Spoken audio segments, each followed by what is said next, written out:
Evangelho de João, capítulo 7, versículos 14 a 24.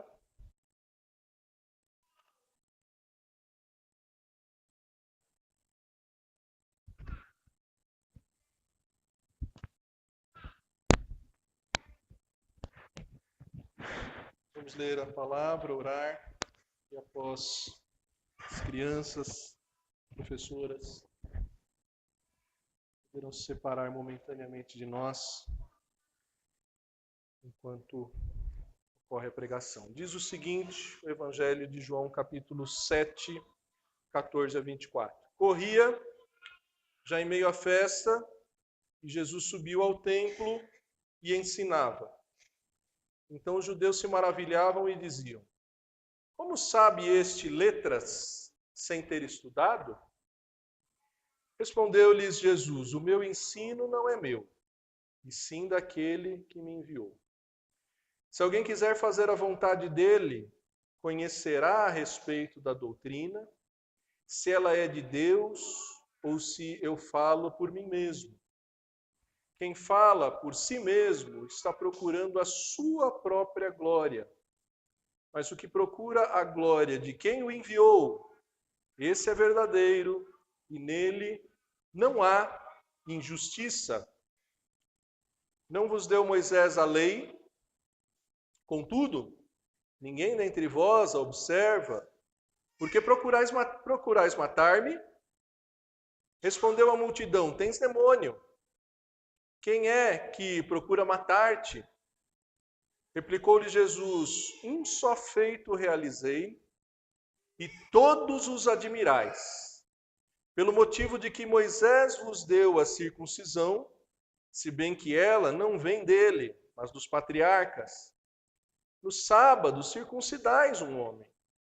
E se o homem pode ser circuncidado em dia de sábado, para que a lei de Moisés não seja violada, por que vos indignais contra mim pelo fato de eu ter curado num sábado, ao todo, um homem? Não julgueis segundo a aparência, e sim pela reta justiça. Oremos. Bondoso Deus, usa a minha vida, usa a vida das tuas servas, ó Deus, e o teu Santo Espírito, através de nós, seja o nosso mestre, seja aquele que ensina a tua palavra ao coração de todos nós, teu povo aqui reunidos, Senhor. Viemos buscar o ensino de Jesus, carecemos desse ensino, Senhor. Fala ao nosso coração, tem misericórdia de nós, ilumina o nosso entendimento. Nós pedimos e te agradecemos. Em nome do Senhor e Salvador Jesus Cristo. Amém. As irmãs podem se separar de nós, as crianças podem descer.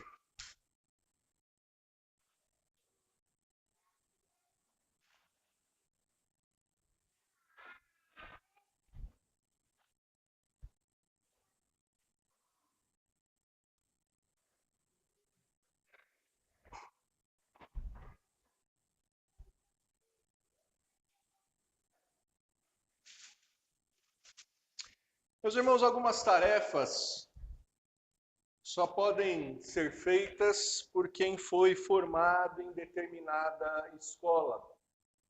E não apenas em determinados cursos, pois, por exemplo, há empresas que não contratam engenheiros formados em todo tipo de faculdade, mas escolhem que os seus funcionários sejam formados em determinadas escolas. A nossa igreja presbiteriana está caminhando para isso. Nossa Constituição admite pastores formados em seminários, outros que não apenas os da igreja presbiteriana, mas já desceu para os presbitérios consulta para que não mais recebamos pastores formados em outros seminários, pois já somos uma igreja com vários seminários e, por vezes, é trazido de outras igrejas doutrinas, ensinos que não promovem a unidade. Isso acontece, às vezes, até com aqueles que são formados dentro da própria igreja.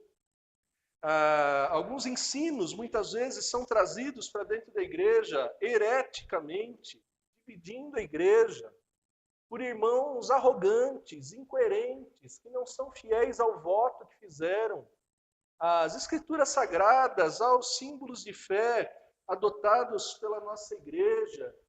Então, queridos, o ensino é uma dessas tarefas que não podemos admitir vindo de qualquer fonte, de qualquer formação. Algumas tarefas requerem uma formação específica. E os judeus pensavam assim. Mais especificamente, os fariseus entendiam que eles, sendo um dos partidos dos judeus, eram a escola mais zelosa, mais detalhistas.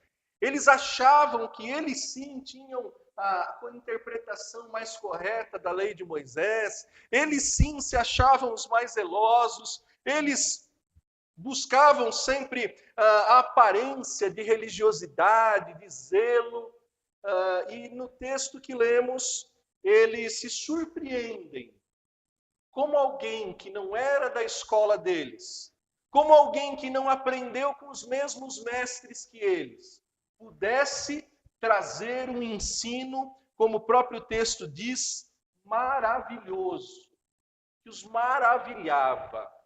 Então, esse texto vai nos ensinar sobre algumas características do ensino de Jesus, o maravilhoso ensino de Jesus. A primeira característica do ensino de Jesus é exatamente a procedência. Jesus vai esclarecer e vai responder à pergunta do versículo 15, dizendo de onde vem o seu ensino.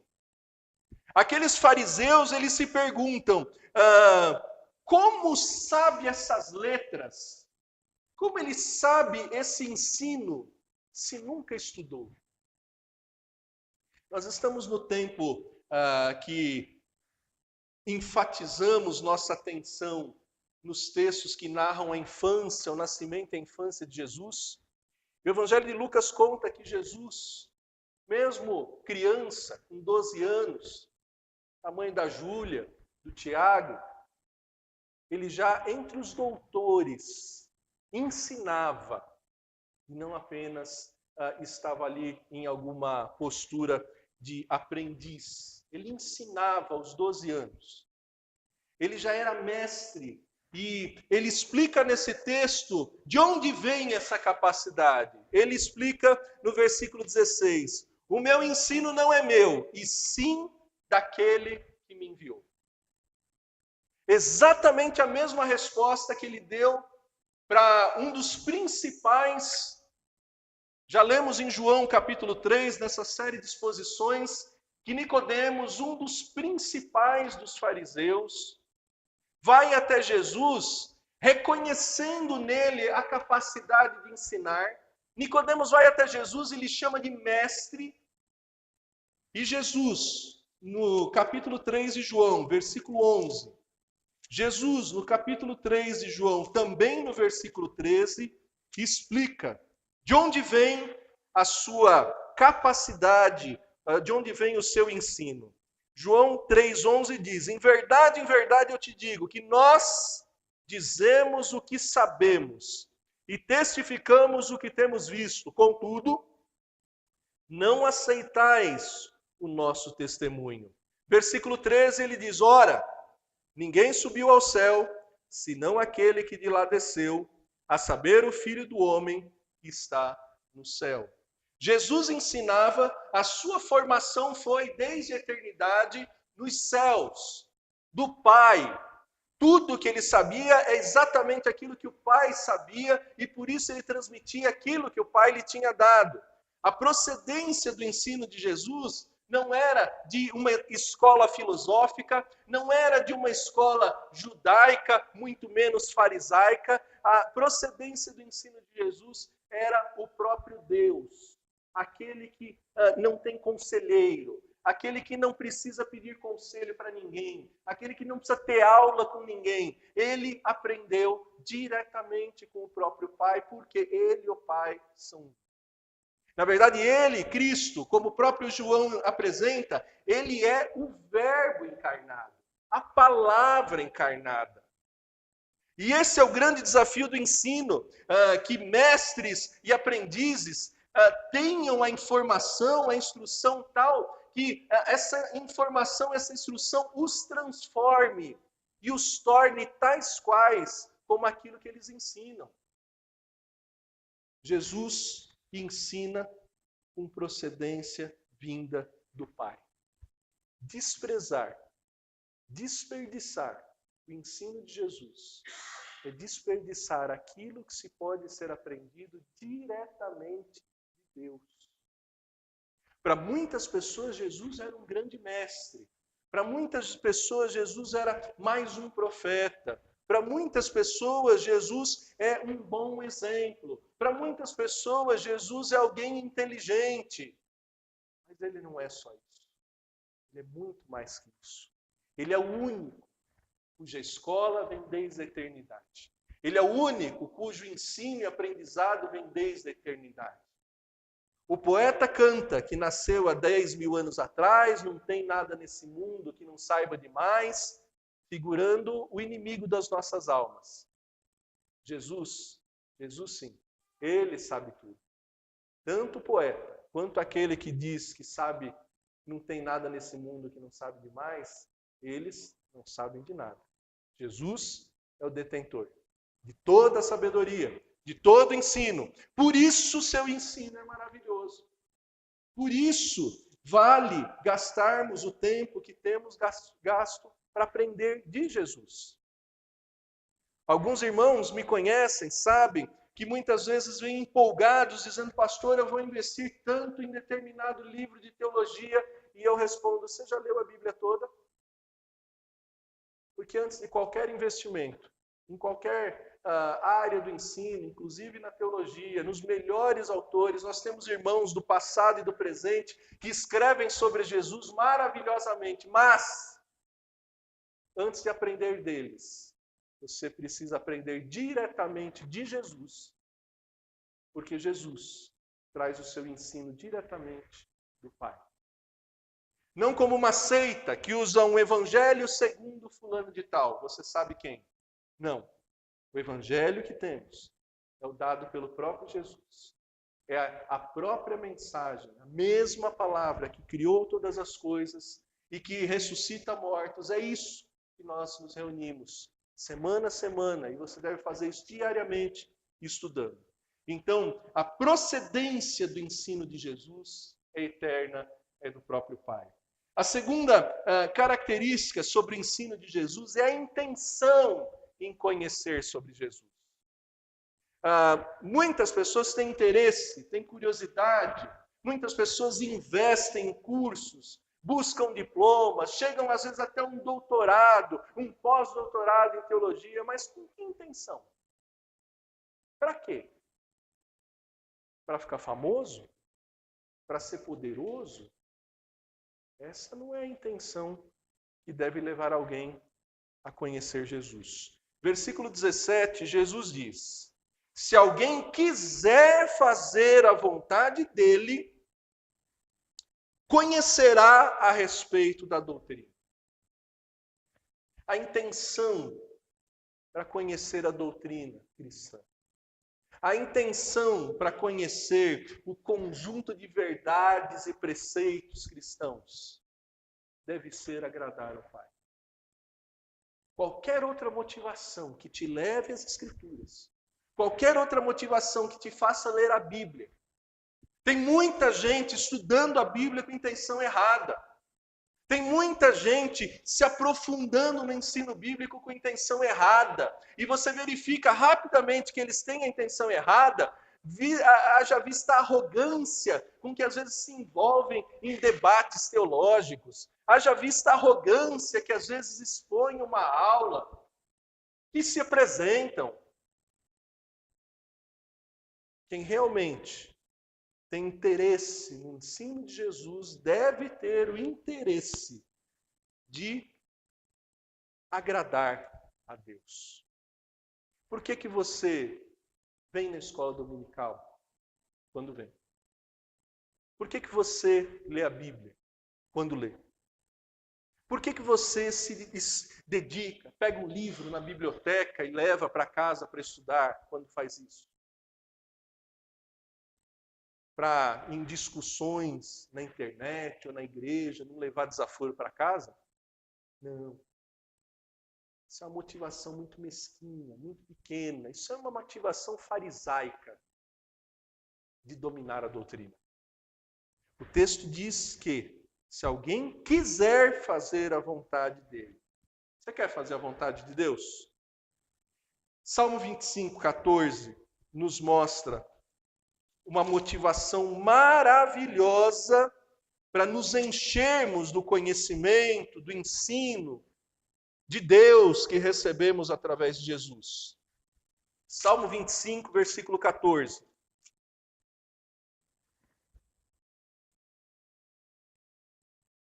Salmo 25, versículo 14.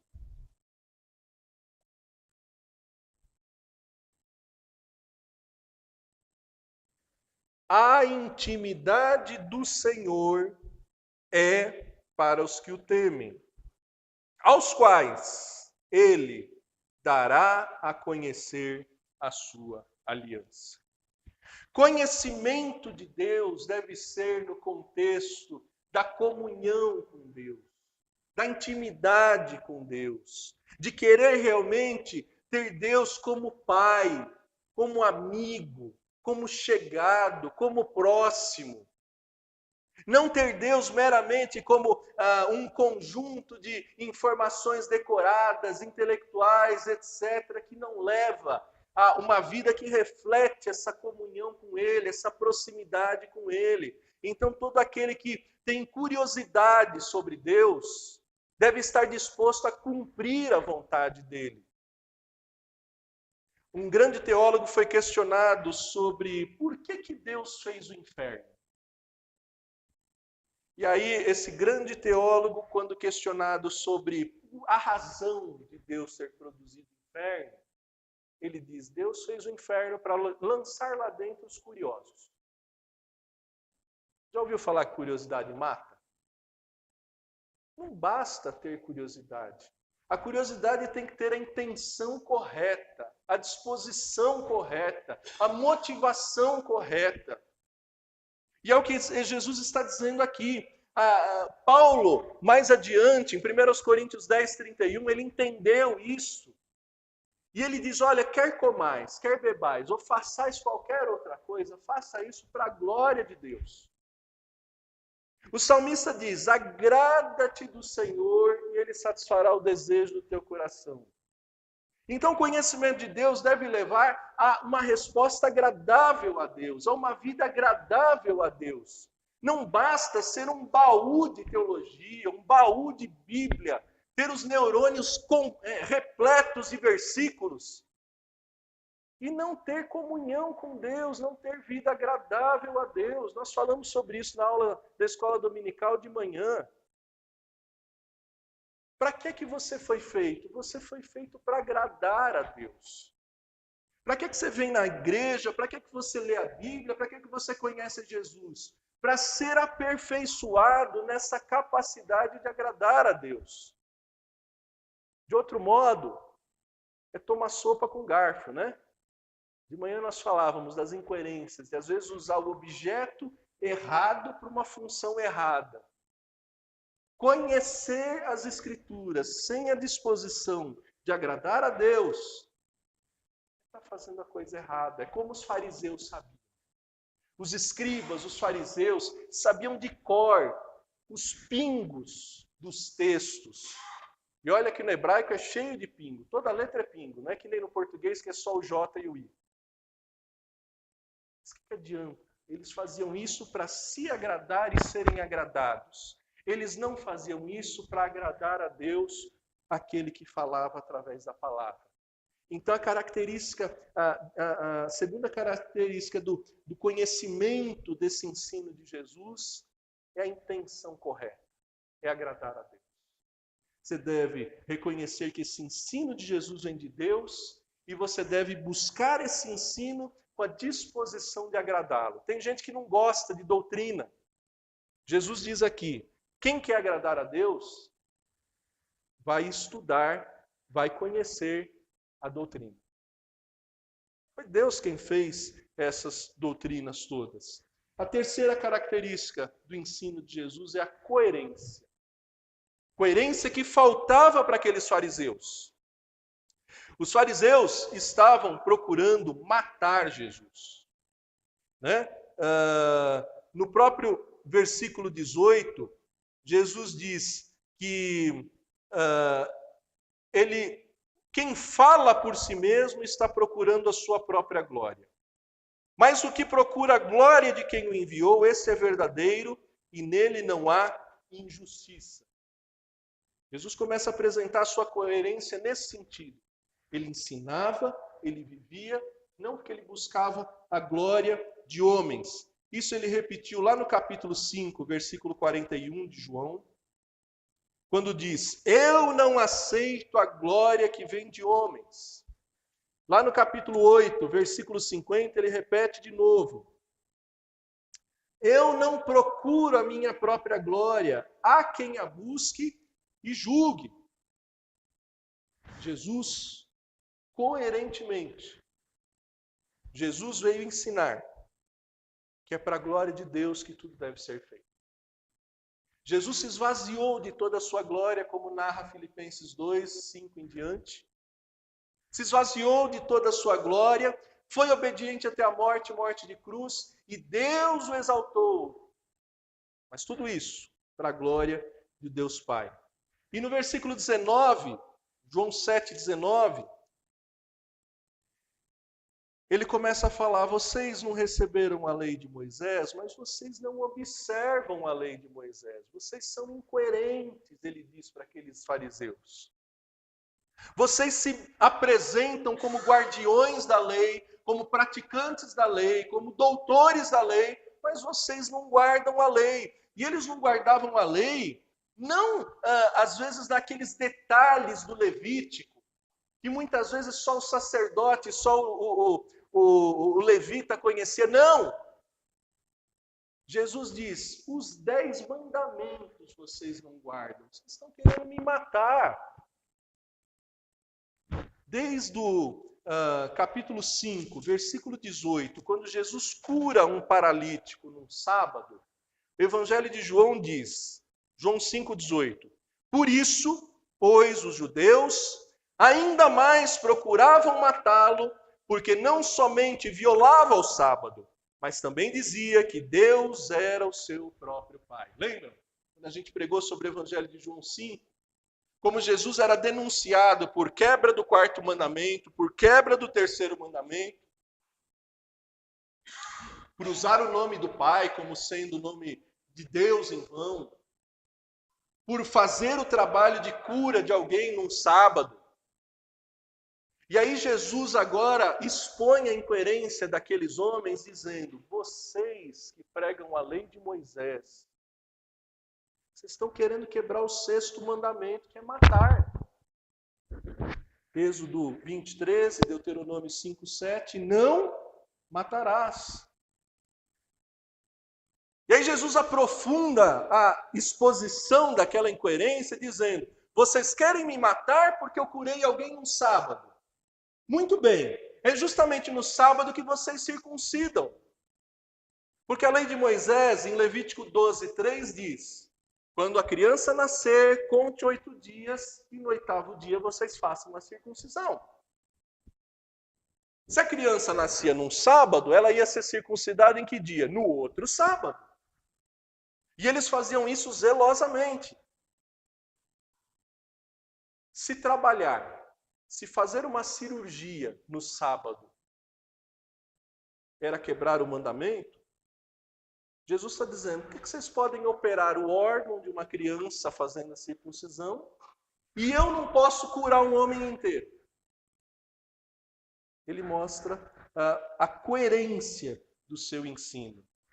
Certamente foi com seu meio-irmão Jesus, Tiago aprendeu aquilo que ele registra lá em Tiago 2, versículo 12. Tiago 2, versículo 12. Diz o seguinte, Tiago 2, versículo 12. Falai de tal maneira e de tal maneira procedei, como aqueles que hão de ser julgados pela lei da liberdade.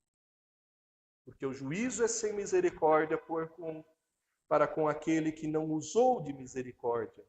A misericórdia triunfa do juízo. Algumas pessoas cheias do ensino de Jesus cobram dos outros aquilo que elas não fazem. Algumas pessoas cheias do ensino de Jesus ensinam aquilo que elas não praticam.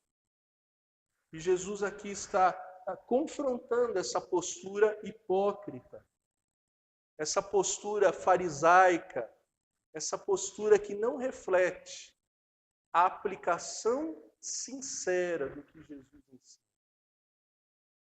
Isso Jesus várias vezes teve que confrontar. Mateus capítulo 12, de 1 a 14, ele é inteiro desse confronto. Novamente os fariseus estão lá confrontando Jesus, porque os seus discípulos tinham colhido espigas. E aí Jesus diz, você não sabe o que Davi fez quando ele comeu dos pães da proposição, que era só para o sacerdote. Jesus fala assim, escuta, se vocês têm uma ovelha que cai numa cova num sábado, vocês não vão lá salvar aquela ovelhinha? Vocês não cuidam de um bicho para que ele não morra, não sofra? E vocês, fariseus, acusando-me de ter curado um homem no sábado? Jesus chama a coerência. A coerência, ela transparece do ensino de Jesus. Você tem vivido essa coerência?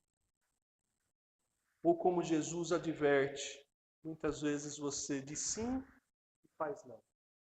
Você cobra e não vive. Por fim, queridos, Jesus conclui chamando aqueles homens para a integridade do seu ensino. Coerência anda junto com integridade. Não adianta ser coerente por fora e não ser íntegro por dentro. Versículo 24 ele diz, não julgueis segundo a aparência, e sim pela reta justiça. O que aqueles homens estavam fazendo com Jesus era ignorar que diante de si estava o próprio Verbo de Deus, a palavra de Deus, o conteúdo de todo ensino que vinha de Deus estava diante deles. Mas eles olhavam para aquele Jesus que não tinha beleza nem formosura. Eles olhavam para aquele Jesus na sua humildade, na sua singeleza, e se achavam melhores do que ele. Eles olhavam para os atos de Jesus e avaliavam superficialmente aquilo que Jesus fazia e não conseguiam enxergar exatamente a obra de Deus sendo refletida em Jesus. Eles olhavam para Jesus como muitas vezes alguém olhou para Davi e falou: esse aí não vai dar para a guerra não, ele é pequeno. Olhavam para Davi e falavam: não, Samuel tem filhos maiores, mais bonitos. Eles olhavam para Jesus e julgavam a aparência sem aplicar a reta justiça. E só quem aplica a reta justiça é aquele que sonda o interior. Aquele que julga não conforme as aparências, mas conforme o coração. Já pensou se Deus nos tratasse conforme a nossa aparência? Alguns de nós sofrem muito com a aparência, né? Alguns mais do que outros. As mulheres, que são mais belas, em geral, se acham mais feias. Sofrem com a aparência. Pensou se Deus nos tratasse conforme a nossa aparência? Mas Ele não nos trata. Ele nos trata conforme a reta justiça que foi vivida e cumprida no seu Filho Jesus Cristo. Ele nos trata conforme a sua reta justiça que foi aplicada na cruz do Calvário, quando ele recebeu na pessoa do seu Filho toda a condenação que era para ser derramada sobre pecadores como eu e você. A reta justiça foi aplicada lá. Por isso, eu e você somos chamados a não viver de aparência ou segundo as aparências. Segundo a reta justiça. As aparências enganam. Por vezes a gente ouve profissionais treinados, preparados nas melhores escolas, como policiais, por exemplo, que acabam atirando e matando, às vezes, colegas de trabalho, porque a aparência era de quem estava roubando. Mais de uma vez eu já ouvi notícia de um policial que matou o outro, em horário de folga, que os dois andando armados, um achou que o outro era bandido. Isso não pode acontecer, às vezes Deus permite. Isso não pode acontecer na igreja. Muitas vezes julgamos irmãos como se fossem competidores, às vezes até inimigos. Disputamos em família, em igreja. Isso é julgar conforme a aparência. Julgar conforme a reta justiça é saber que o teu irmão foi salvo na mesma cruz que você, pelo mesmo Jesus que você. Julgar conforme a justiça é olhar para essa lei que a gente não consegue praticar perfeitamente e saber que Jesus praticou para que nós tivéssemos acesso à salvação. Esse é o ensino de Jesus. Íntegro, coerente, que vem direto do Pai e só deve ser buscado por quem está disposto a agradar esse Pai que nos salvou quando nós não o agradamos.